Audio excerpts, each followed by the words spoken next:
reparations. I like your model of what you said, how we should get it, and how money should not be at the top. It should be on the list, but not at the top. Correct. And why do we have so many? No other people that receive reparations have people in their own race talking so against it. And that why do we have so many, Negro pens that do that?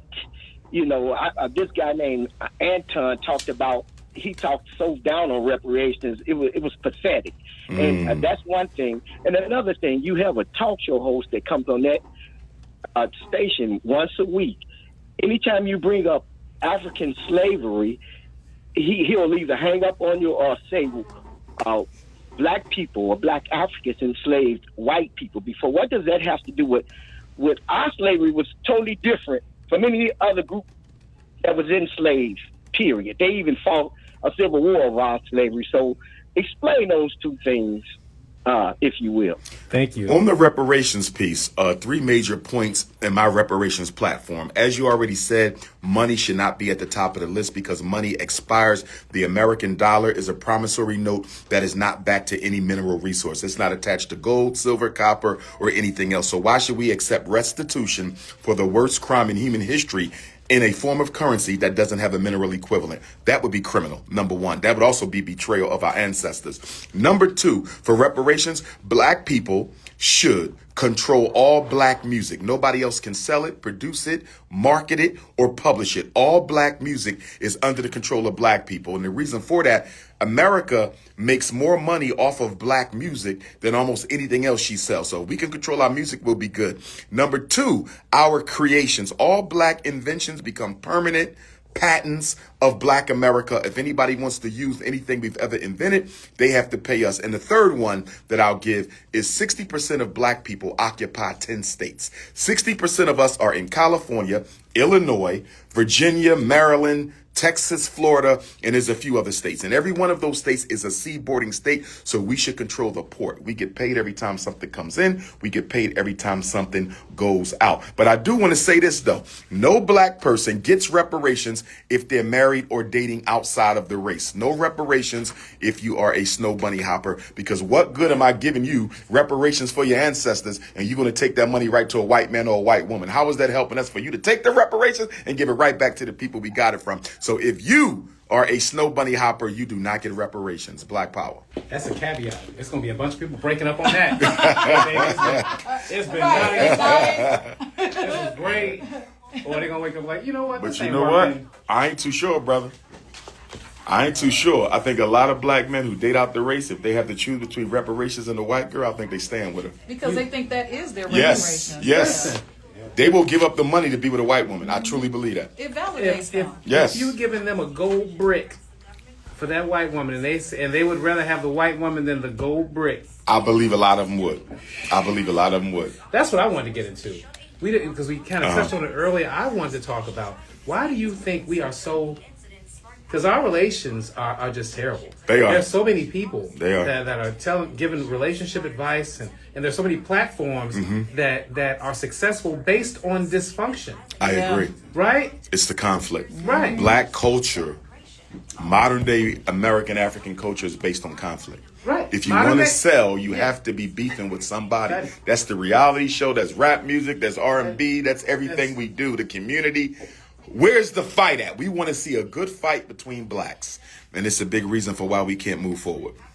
Yeah, I'm really disheartened at the state of our relationships where we find ourselves, the inherent distrust between black women and black men and black men and black women, and everyone's guarded and everyone has their guards up and no one trusts and everyone assumes the worst. Yes. And we have to get to the point that some people are willing to be vulnerable, that some people are willing to take a chance. Yes. And some people are willing to have some grace. Yes. And our inability to operate in grace with each other, honestly, very deeply concerns I agree. me. And I want to speak from the women's standpoint. Like, women don't like me, okay? When I say this, women are mismanaging the lives of their children. They're only raising them on one side of the story, and when they do so, they have this, what I would call hero syndrome. They want the child to believe that because of me, you are this. And that is a problem. Because now you would tell a man, I don't want anything from you just so you can go work 2 jobs and say you did that. Yes. That's a problem. Yes. I know it's cool. Yeah. And the other point to that, when you look at a lot of the online relationship podcast conversations, they do have men and women, but the conversation is extremely superficial. You follow me? Yeah, it's about looks, how much money. It's very superficial. You know, popping a balloon. Yeah. You know, it's very surface. I love that show. I do too. And it is like, why'd you pop the balloon? I didn't like your shoes. I didn't like your right? Like, it is very superficial. Yes. But it's highly entertaining. It is. But the thing that's bothering me the most is our children are watching this. Come on. I'm like, what is a 7 They don't and have 8? a chance. You see what I'm saying? You 7 and 8. When I was 7 and 8, I never saw a group of black men arguing with a group of black women over. I never saw that as a. So I'm like, these children today are seeing all this toxic interaction between the genders. By the time they're 25, they're gonna throw up their hands. Brother, I was trying to ride your Afrocentrist train until I found it was just a roller coaster running off the rails. And I'm reminded of the Songhai Empire, you know, from Mansa Musa, of the despotic Sonny Ali, the hope of Asker Muhammad, till it all fell apart on Al Mansur. But some of the stuff you make, it doesn't make any sense. Define for me where anybody on earth can claim they're African, by the way. You keep saying black. We have a problem right now. I'm trying to figure out what part shall I decide is not going to be black music, or what. You got a guy right there behind the switchboards. Can he be denied having anything to do with black music? Should he be denied anyway dealing with black culture? I mean, you talk about... Well, Africa is the origin of civilization, so I don't think it's difficult to find out what black people invented and what they did not. I think the question is more of what did we not invent. Most genres of music... Most genres of music can be traced to the African continent, my brother. Brother Umar, you're not hearing what I asked you. First of all, just define me who's not black. I'm not interested in who's not black. I'm only interested in African people. Because you're setting up a situation where you're going to have endless enemies. And listen, I'm black origin like any Wakanda person. But you start Wakanda doesn't exist. There's no country called Wakanda, my brother. I use the term Wakanda because I look at it as a kind of reach before I grasp that. Like white people use Camelot. I use the idea of Wakanda because even though it's a cartoon, a comic to many people, to me it represents the highest quality of a black culture that was unconquered, uncolonized, that other people want to imitate with an I and emulate with an E. I use it as a standard to go for, as I believe it must once existed in the past. Now, you got this idea of Afrocentrism, which I kind of go with. You got black folks here who believe never came from out of Africa. You got black folks here who would not be able to define what black is what. Well, they could just take a DNA test and see if we came out of Africa. Fine, then tell me who could take a DNA test who wouldn't be African if we all came out of Africa. And to what end would we do that, Joe, if I may ask? The point is this. I want to agree with him about the idea of having a strong black consciousness. But the way, if Tulsa's been the example that white folks are dynamic in their evil, let's assume there's a separate group called white folks. We must not create endless enemies.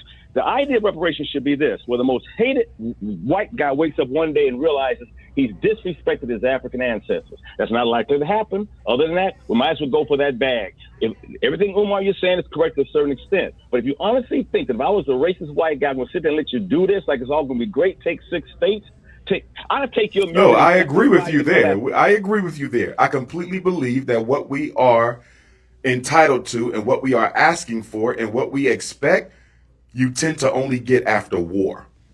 No, you don't have to get it after war. That's not true. That's very true. The case. We're here because... That's very true. Why do people fight wars? People fight wars for land and resources.